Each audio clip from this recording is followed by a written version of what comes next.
to take me in. So Clayton was talking about insulting celebrity lookalikes. I don't know how to feel about it, but the other day on Hinge, somebody was like, "Whoa, you look like Tom Hiddleston, holy shit." I said, "Yeah, I do, low-key." Do you guys, I've been asking lately, do you guys think that you can have sex with somebody who doesn't believe in climate change? Yeah, that seems to be the general consensus. I don't think I could do it. Not out of any sort of like moral high ground. I would feel like I'm taking advantage of them, you know? Because they're stupid! Okay, here's a throwaway. What do you call somebody who's into children's feet? What do you call it? A pedophile. Hey. Oh, it's okay, I know her. Alright, so, hello, welcome to the show. So, I used to have this loose acquaintance with benefits who had such a deep voice, it was like having sex with a boat engine. And he tended to mumble, so I was always asking him to repeat himself, even though, to be frank, I mean, he really could have been in my ear like, "I'm a little teapot," and I'd still be like, "Fuck yeah! I'm gonna pour you out, daddy!" That's how good the dick was. And one time, he said to me, "Yeah, you like that big black dick," as one does. And I said, "Fuck yes," as one does, but I didn't really hear him that clearly. Like, I was thinking about it later, and I realized he might have been saying, "I can't feel my legs right now." How should he? He's like, "I can't feel my legs right now," and I'm just like, "Fuck yeah, king!" "No, I need medical attention, call 911. And I'm like, "But I would never do that because, like, I'm an ally, so..." Also, I don't feel threatened right now, so, like, what would I even say? That's what I always thought reverse racism is. Where you try so hard to demonstrate you are not racist to the point of simply being racist. Like trying too hard to get the accent right at a restaurant. You're like, "Yes, I will have the carrots." Nice. Your server's like, "This is a Japanese restaurant. Speak fucking English." So yeah, Mr. Big Black Dick and I were fucking for a little over a year, and I never even got his phone number.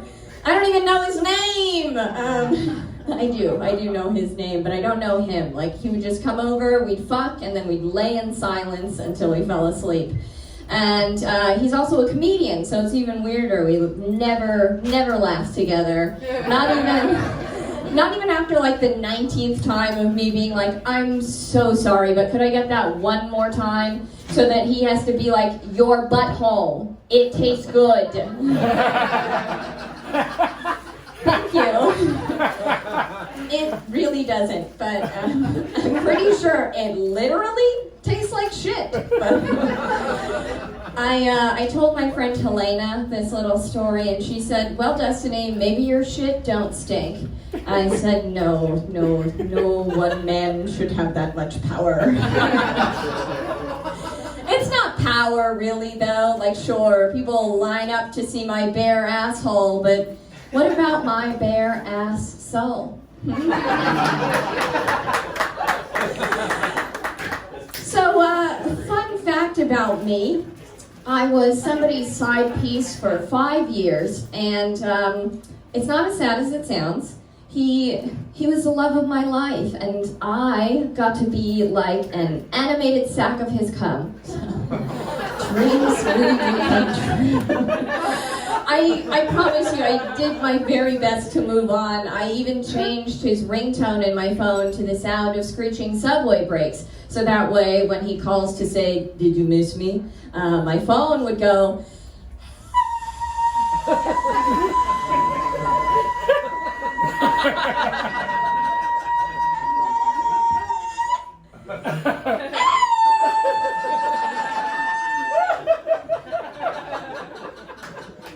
Now I'm just wet on public transit.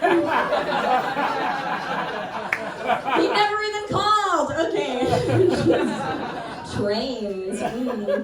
So now I'm gonna do a little song about our love.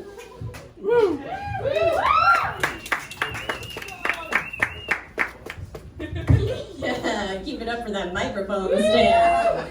All right, so is this, yeah, hell yeah, okay. He says I love you forever and a day. However, I'm not really looking for anything serious right now. He says it's not you, I'm just not that kind of guy. I say, okay, daddy, do whatever you want because I'm codependent. He says you're special and you're way too good for me. Too good, in fact, to meet any other's friends or family. I text you up, I hear no reply. He texts you up and I hop into a car to Astoria for $43.95 so he can come inside me. I text you, no reply.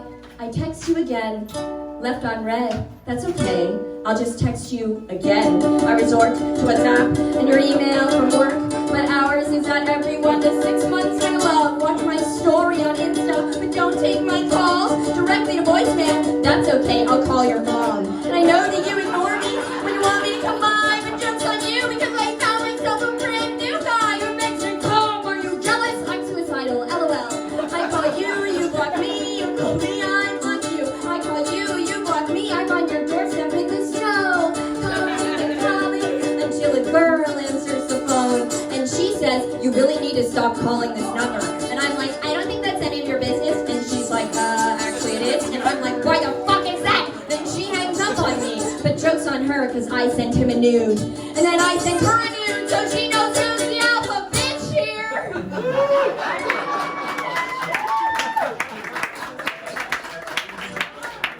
She might think that she's the one, but a side piece is forever. He says you're crazy, but I like you anyway. I mean, if I was looking for a girlfriend right now, you'd be like one of my first picks or something. Can you remember all the fun we've had? All the adventures taking place exclusively after 3 a.m. I say I love you forever and a day because I am clingy as fuck, okay? I'm not a chill girl, I'm needy.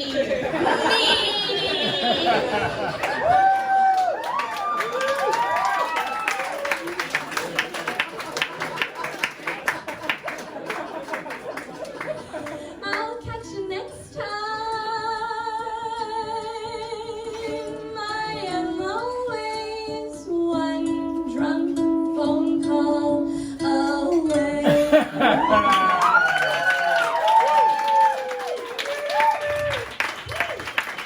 Thank you. So I tell that story a lot, and people, they always ask me, by which I mean a person one time, asked me, why him? What made him so special? Well, my parents emotionally neglected me, so... I mean, to be fair, with his penis and his sense of humor, I was like a shish kebab roasting over an open flame. Which is to say that his dick was juicy as fuck, okay? How juicy, you ask? On a scale of 0 to please lock me in a basement, dress me like a prairie woman, and brutalize my vagina once a day. How juicy? I would say he is a sentient Gatorade bottle full of cigarette butts, and he has a lifetime pass to my body. That's just how it is with certain men folk in my life, where I'm like, look, I would absolutely never date you, but you can fuck me until my literal dying breath. I do not care that you Palo Santo your car and wear a white girl who just went to Thailand elephant pants. the gray sweatpant of the pseudo-spiritual chat. It's like trying to hide Shamu with a deli napkin, so you can fuck me for my whole life. I don't care that you say things like, my heart dances with another, to let me know that you had a girlfriend the whole time, actually. Or that when I say, don't you have a girlfriend, you say things like, I see someone, but I just don't feel that connection. And I'm like, you live with her, so you should maybe talk about that. And you can fuck me for my whole life. All of it, the entire, even after. Fuck my dead body. Fuck my remains, intercorpse, if you will. So they say I'm a size queen, because I can't get enough of enormous vaginas. But you know, a pussy's a pussy no matter how small. I happen to enjoy having my insides decimated by monster cocks, cock nest monsters. But I prefer the term size enthusiast. I feel like the culture around size queen is very like body shaming. And you know, you hear us talk about it and we're always like, yeah, I want to see it wiggle around in my gut before it bursts out of my chest cavity like alien. Sorry, sinuses. But not a size queen, okay? It's just I have realized when I do talk about my love of big old doggers, it starts to sound. It kind of sounds like I've never actually had sex before. Gee, I can't wait for all my organs to fall out of my body, like when a bee stings you and it dies. Ironically enough, I don't like it rough at all. Like, I want to be fucked like a delicate baby bird, you know? Impale me with the fat end of a baseball bat tenderly. Okay, another story. So last summer, I found myself having sex happen to me, and it was basically the kind of sex where he was just like reciting porn at me, and the whole time in my head I'm like, are you daddy though? Because your whole aesthetic says I'm from Colorado and one day I will teach physical education to middle schoolers in Central Florida. So I think we're looking at cousin, maybe, stepbrother tops. So, of course, when he leans in my ear to say, who's your daddy, I just had to laugh and say, you're my fucking daddy, fuck me with your huge fucking cock, daddy! Because I'm polite. I'm a lady. He also would not stop calling me baby, and I had to be like, my guy, we have never done this before. It is too soon. Who the fuck is baby? Who's baby? And you're not my daddy. What have you done with my family? Something just really gets me about a premature baby. That delivery never goes as expected. Something else, he would also not stop telling me how beautiful I am. And look, the first few times someone looks you in the face and they're like, you are so beautiful. And they really mean it because they are on so much Molly. That's sweet. But by the 40th time, it feels a little bit more like a third grader's book report on a book he didn't read. Like, this book is so beautiful. Beautiful is a word I would use to describe this book. Yeah, you like that book? Another key phrase from the evening, he kept saying, I've wanted to fuck you for so long. I've wanted to fuck you since the moment we met.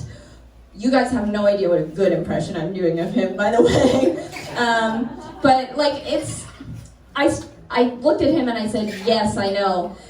Because it's not really a compliment, you know? Like, he doesn't really know me. He's not saying he's wanted to fuck me since the moment we met. He's saying, I wanted to fuck your ass and titties ever since they fell into my line of vision. As if I don't hear that every day of my life on the train. In the rain, in a box, with a fox, in the night, with a fright. So we approach the end of the evening and he starts asking me if he can take the condom off. Not really surprising. And I was like, buddy, no. And he kept asking, so I was like, stop asking. You're being a dick. And he was like, I'm not being a dick, baby. And I was like, but you are being a dick, baby. And then he did it anyway, and really hurt my feelings. So then next week when Dick Baby texted me, because we're just going to call him Dick Baby now, it suits him so much better than the name Pat. So Dick Baby, also I really love the notion of him ending up in a circumstance where he has to be like, I am not Dick Baby. I did not Dick Baby that woman. So he asked me if I want to come by, and I confronted him. I was like, hard pass, you're a rapey. And he makes a bunch of excuses. My favorite, he was like, but I wore the condom the whole time except for the last 2 minutes. So, except for the main reason people wear condoms. Sure. When I make brownies, I do wear oven mitts the whole time, and then I just pop those bad boys off before I take blazing hot trays out the oven. So, there's some back and forth. The closest thing to an apology I get from him is basically him being like, I'm sorry, I was just drunk. It was my birthday, I was confused. So I did some jokes about it, obviously, and he saw them. So the next night we met to have words. And sex! Not exactly. I have been learning recently from my therapist and Demi Lovato that it's not terribly uncommon for people who have been sexually assaulted to then go fuck their rapist after the fact. It's sort of like an attempt to take back power and control in the situation, right? It also harkens to mind the old saying, rape me once, shame on you. Rape me twice. Now we're dating. Rape me 3 times. Put a baby in me already. Most likely you already have. So I meet up with him. He's apologetic, whatever. Not really though. And one of the things he says to me, he's like, look, I'm not going to tell you how to do your jokes, but could you leave the rape part out? And I was like, I asked you first.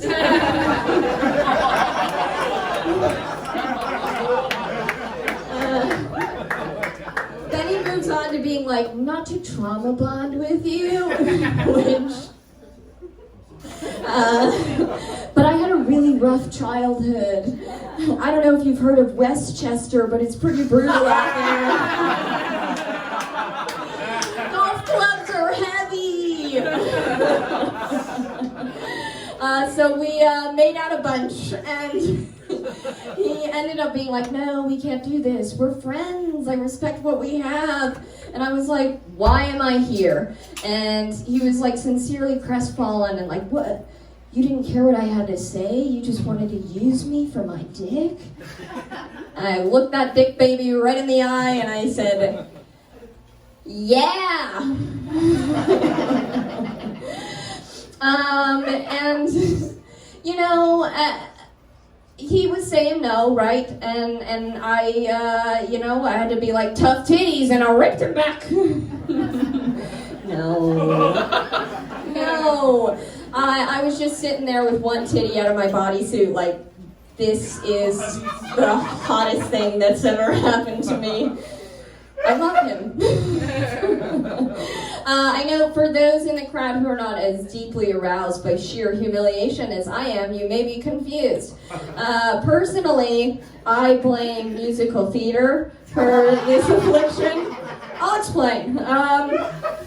For those of you who are not terribly familiar, so in musical theater and all of the age-old classics, right, at some point, there is a white woman on a hill in a bonnet singing about the joys of domestic violence. And that song usually goes a little like this.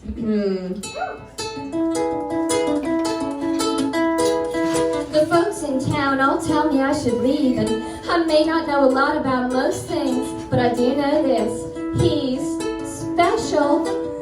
My friends all call it abuse, but I call it exactly what I deserve. And maybe I'm just a fool in love, or maybe there's a tumor pressing on my brain, but I think it's just so sweet the way he controls everything I say, wear, and do. And he doesn't just buy me flowers, sometimes he hits me with them, 'cause he loves me too much, rain or shine, wet or dry, and he never lets me forget what a dumb bitch I am. He brings the Stockholm out of me.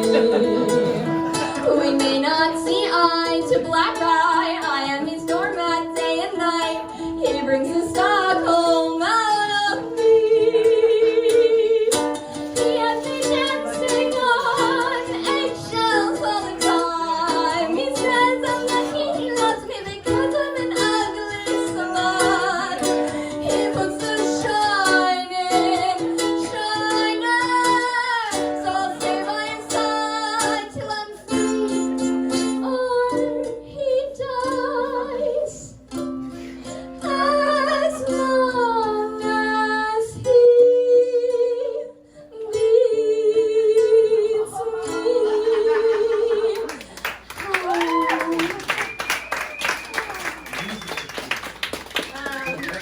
Yes.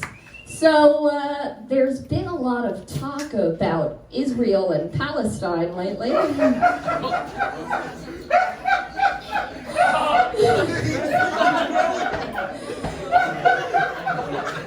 What I've learned about the situation in Palestine and Israel is that it's quite a lot like my pussy. I have very little idea what's going on down there. But it does seem to be constantly under siege. I know, a white woman using a human rights crisis to talk about herself, it could only happen everywhere. Here's a joke that I didn't really find a place for it, so I'm just making it happen because it's one of my favorites. But I like to tell dead mom jokes sometimes, and I'm told they are insensitive, but it's like I've always said about a dead mom joke. A joke is a wish your heart makes.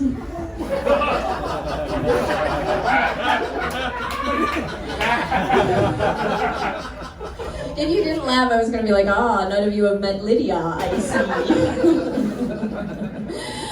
It's fun when I go back home to visit. Sometimes I stop by the school where she works and where I used to attend.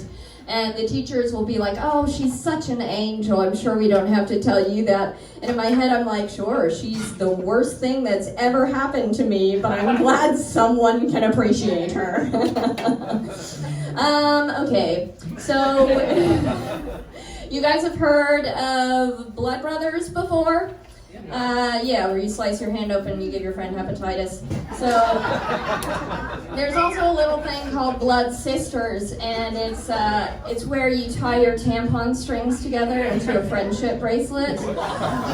Although I hear in France you just leave them in and you kegel until they kiss, like Lady and the Tramp. So I keep finding used tampons on the ground. That's why I bring this up, okay? Segues. Sometimes I worry that I get up on stage and I'm like, basically like, look at me, I'm a lady comedian. Pussy, pussy, pussy, pussy, pussy. So periods. But I feel bad for the used tampons of the world, and so I wrote her a song. And here it goes. She spent her life trapped in a box, and then another box. But now she's catching sunlight. We're not so different, she and I. When folks pass by, they stop and stare and say, juicy. Used tampon, daughter of the street. Used tampon. Nobody bitch that you fell out of. Me and my dirty secret plan to show the world. Just spread your wings and maybe one day your unrequited crush from 8th grade will comment on one of your comedy videos and say you're a little sex freak, I can tell. She's dancing on the beach and on the subway floor. She's on the lid of a trash can specifically designated for tampons in the bathroom. Not in the trash can, just on the trash can. Not even wrapped in any kind of toilet paper or something. It's like, were you kidnapped in the middle of changing your tampon? What kind of person doesn't wrap their shit if you're not going to throw it in the receptacle that's literally designed for this exact purpose? You might as well just chuck it at the fucking janitor. It's like when you're talking to your mother about systemic racism, and she's like, systemic racism doesn't exist. That's just what the system wants you to think to perpetuate civil unrest for income. And you're like, you know, in a way, you're kind of close to having the right idea. You're almost there. And that's where you have the worst idea. You silly, silly twat. Use tampon. So close and yet so far. Just goes to show ya right and wrong aren't always clear, except in this instance, the only proper way to dispose of your tampon is to mail it to former Governor Andrew Cuomo. At 14 Aspen Drive, Caldwell, New Jersey, 07006. We're all tampons in the eyes of the government, so just surrender to the void and paint the sound red.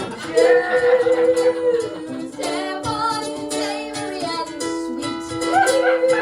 Tampon, baby, like me, full of sin and sadness, but I can tell you to a stranger on the internet. Just kidding, you're too old now. Tampon is missing you at night. No one. Tampon, can I make your mind? What? No. How did you come to be so free?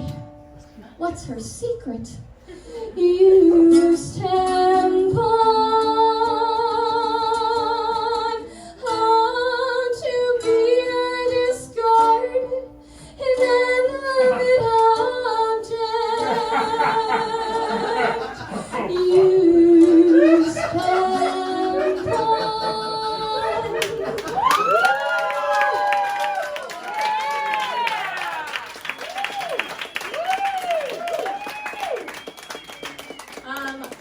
I do have to be honest with you, the address I provided actually belongs to America's most beloved gangster, Tony Soprano.